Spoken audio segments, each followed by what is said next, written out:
This is the beginning of a day, and I'm in Virginia today. It's beautiful, and although I'm looking forward to this is the day that the Lord has made, let us rejoice and be glad in it.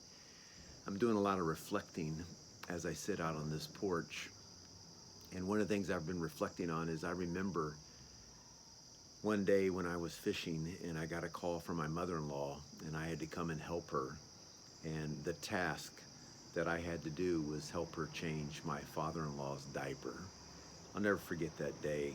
I got into the truck afterwards and I was driving down the road, and I remember just crying as I thought about I had just looked the impact of sin right in the eyes.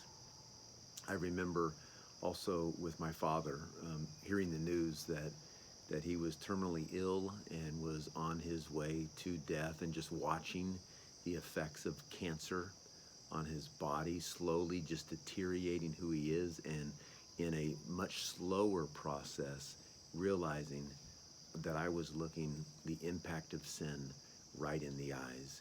I've had multiple experiences like that, and today I'm reflecting because my older brother and I have the responsibility of putting my mother into a memory care facility.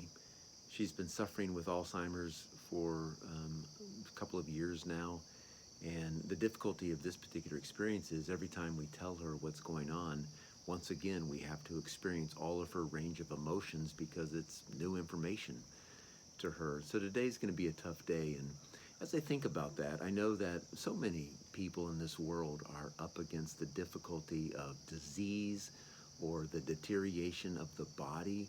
I mean, on a regular basis, we have to do things like replace body parts or get bypass surgeries or take medications because our body is slowly falling apart.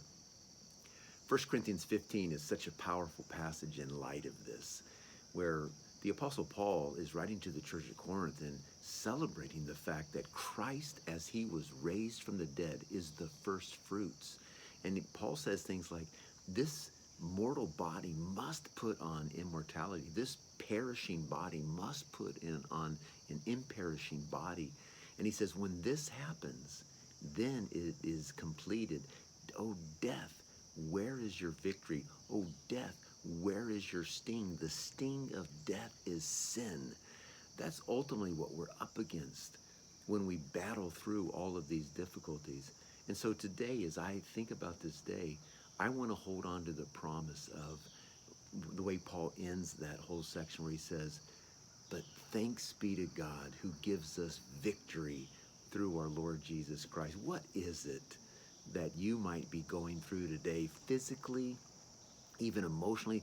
All of these effects of the deterioration of the body, the mind, because of the impact of sin.